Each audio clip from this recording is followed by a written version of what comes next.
a wonderful talk. However, I'm so sorry that I couldn't see you. So maybe, okay. Our next speaker is, I think she is present with us, Dr. Kritika Gokalnath. And the topic of her talk is traditional wisdom for handling local environmental issues that could prevent them from becoming global. Dr. Kritika is a qualified PhD in crystallography and biophysics from University of Madras. She has taught at Center for Biotechnology, Anna University, as a visiting faculty. She also received the Women Scientist Fellowship from Department of Science and Technology, Government of India, and successfully completed the project in 2015. Presently, she is working with organic farmers NGOs as a volunteer and is pursuing other passions in writing, painting, music, and fine arts. Over to you, Dr. Kritika. Thank you, Dr. Humera, for the kind introduction. Um, like it's been mentioned, I started off as a scientist, but in 2015, I mean, it just struck me that biotechnology was such a futile field, and we were going so far away from nature actually by doing genetic modifications, and I thought we should somehow get back to nature, and I just quit my job as a scientist and wanted to dive into uh, some traditional wisdom that is already there, and how this can be explored, and some of the global issues, environmental issues, can find solutions in some traditional wisdom that we have. I would, before getting into my talk, I would like to thank Riphah International University for the opportunity, and I really commend the way you've organized this from the day we submitted our abstracts to even few minutes back when you just sent a reminder about the session coming up. Very well organized. Thank you so much for the opportunity. I wanted people to probably think of problems from the scientific point of view. Look at alternate perspectives. This is one of my paintings where we will talk about it later, but I wanted to mention about the fact that discovery consists of seeing what everybody sees and thinking about things that nobody has thought. So even from the literature point of view, there are so many literary you know uh, a wealth of literature that is available world over. What we would probably look at literature as a literarian would be probably the beauty of the language, or how beautifully something has been described. But from the scientific point of view, if I look at literature, probably I could probably think of getting a climate change map, for example.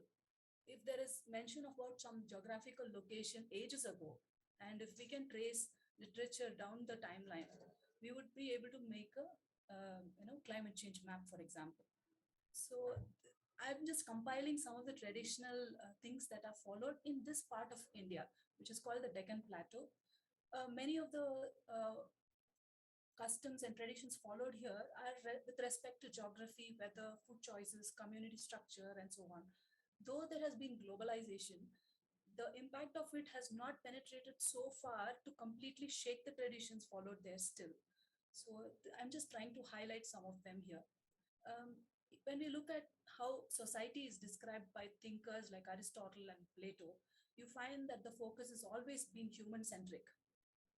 Like rightly mentioned by some of the speakers before, that even cockroaches have to be thought with a lot of concern.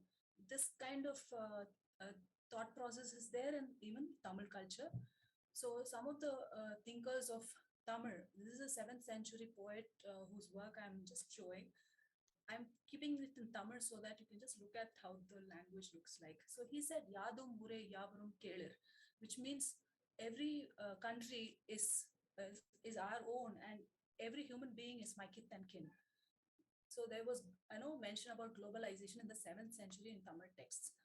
This thinker Vallalar says, "Vadiya pairai kanum bodhellam vadinen," which means even when I see a dried plant, I feel very saddened.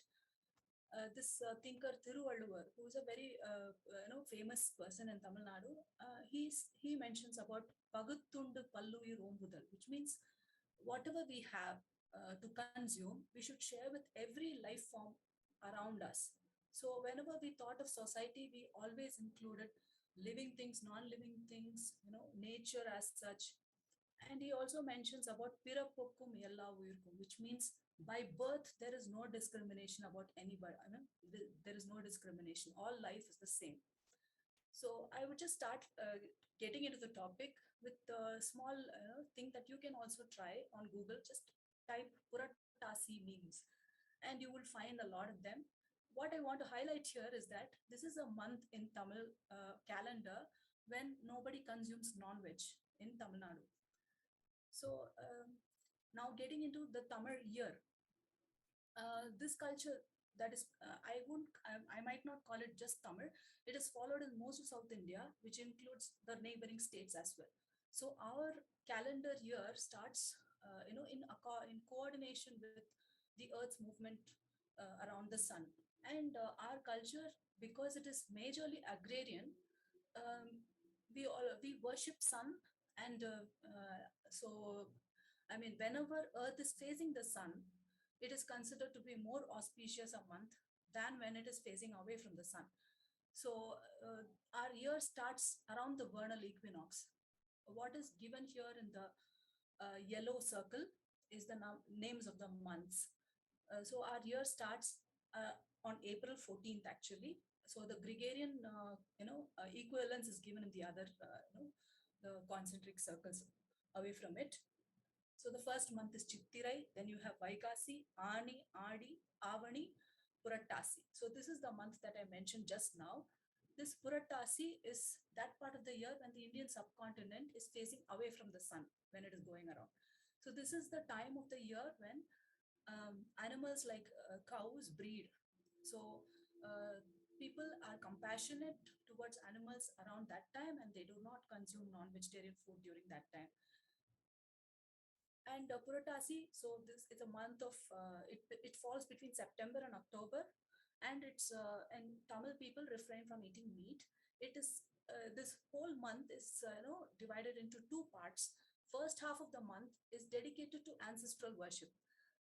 Like Dr. Jacobs had mentioned about mentioning animals with the pronoun who, we have associated animals with ancestors actually. So there is this practice of feeding cooked food every day to the crows, and this has been taught to be associated with ancestral worship. So we consider the birds to be ancestors, and we feed them food every day. And when we feed them, there is also mentioned that you should add less salt. So there is understanding about birds' nutritional requirements also in the culture. And throughout the world, actually, during this time of the year is when Halloween comes. So it is interesting to note that it's not just a practice in India. Throughout the world, Halloween actually is when people, encounter ghosts or whoever. So in some cultures, you just ask them to stay at the door, send them away with just tricks and treats. But in Indian custom, we call them inside, feed them actually. So this time of the year in Tamil Nadu, migratory birds come from the northern hemisphere to avoid the winter winds. So they land in Tamil Nadu in the month of September, and here is a picture of a bird sanctuary called Vedantangal near Chennai. So so the food that we presumably feed for the ancestors is not actually for the ancestors; it's for the birds that come around during that time. It's just indirectly meant like that. And this symbolism is practiced every day by feeding crows. That's part of the for the our abstinence from meat eating. The nutritional requirements and nutritional thing is not compromised, because the later part of that month, we have something called Navaratri celebrations, during which time we consume plant proteins. So every day a lentil is cooked and consumed. We call it sundal in Tamil. So this is the part of the year when we compensate for protein requirements by consuming plant proteins instead of animal proteins. Now, like I mentioned, Tamil Nadu is an agrarian society.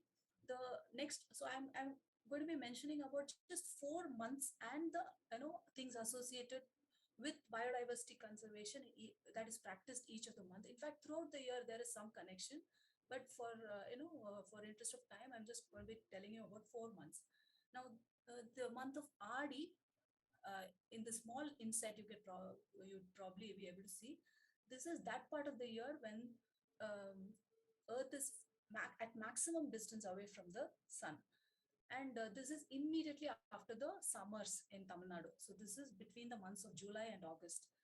Uh, During Adi, there is I mean, after Adi is when rice is sown, because rains would come in, and rice cultivation requires a lot of water. So this is called the Adi Pattam, part of rice cultivation time. Just like you have Kharif crops, Rabi crops, things like that, we call it Adi Pattam in Tamil Nadu. During this time, we have something called the Mulaipari festival, where we do seed selection. So every household in a village would store a stock of seeds that they have harvested during the whole year, and from every household set a sprout basket is prepared, which is called the Mulai Pari. So this is a 9-day festival. At the end of the ninth day, they observe which of those baskets of sprouts has grown the best, and that household's seeds become the seed stock for the whole village. So this is I mean, this is how a function is beautifully intertwined with the livelihood, the the crops around, and so on. Now, till now, whatever I have, whatever I'm saying now is about human centered, where we are talking about seed selection for the benefit of human beings. But this Mulepar festival, immediately after this festival is over, on the 10th day, the women carry these sprouted seedlings, and take it to the river nearby, and they leave it there. Adi is the month when rains begin, the first set of rains begin. So it will be sudden spurt of water in the rivers, and for the fish to get enough food, these seedlings are going to be deposited there.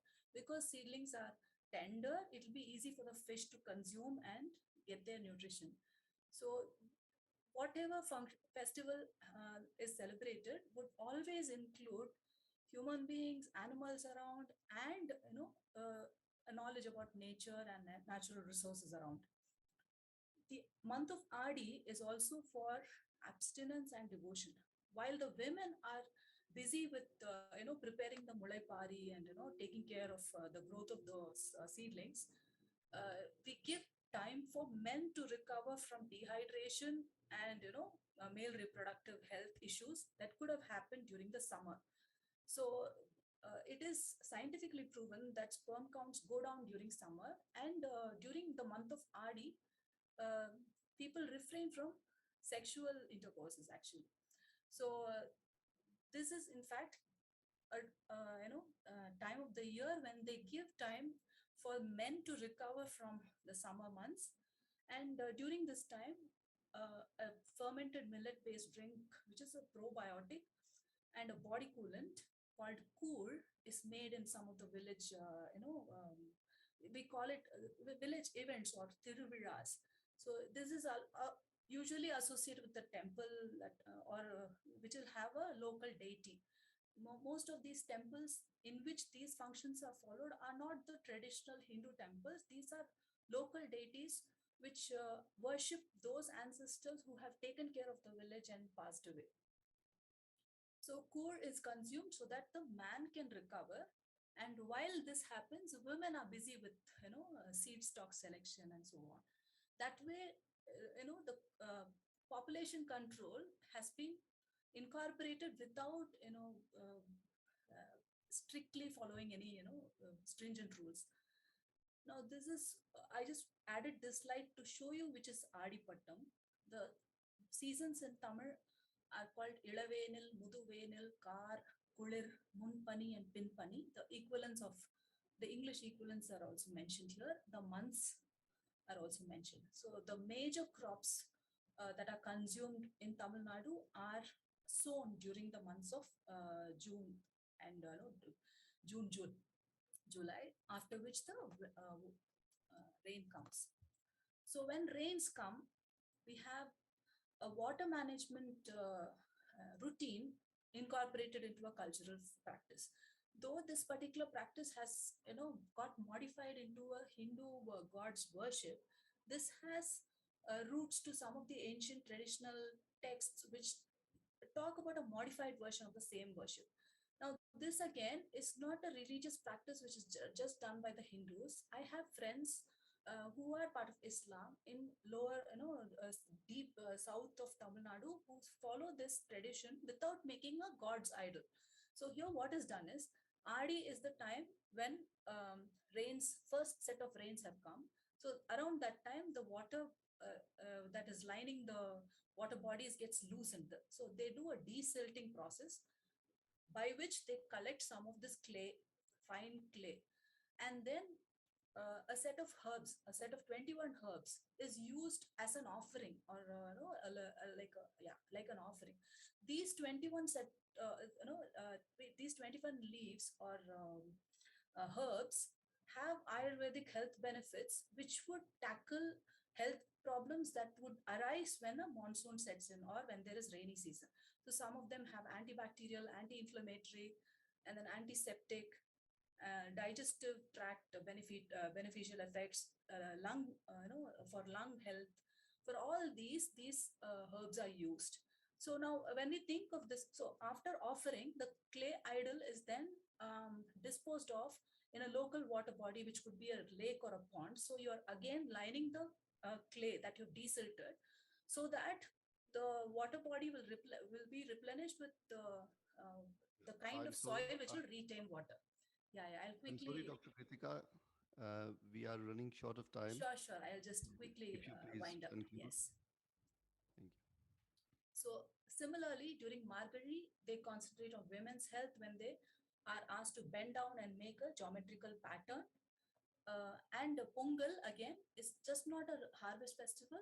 There is selection of the right kind of bull. So animal stock selection happens during the Jallikat or during Pongal time. So though we don't know whether there is connection between rice cultivation and the existence of maximum population and the center of the earth being Mongkhet of Burma, what the connection seems to be very interesting to explore. What I wanted to actually just wind up with is uh, the circadian rhythm based connections that have been associated with things that are followed in Tamil culture. So the light and darkness cycle is not just year-round connections, but for every day, for every week, for every month, there is a light and dark connection, which will coincide with the circadian rhythms. So, Nandri, Vanakkam, thank you for the opportunity. Thank you, Dr. Kritika, for very interesting and informative presentation. I thoroughly enjoyed your talk.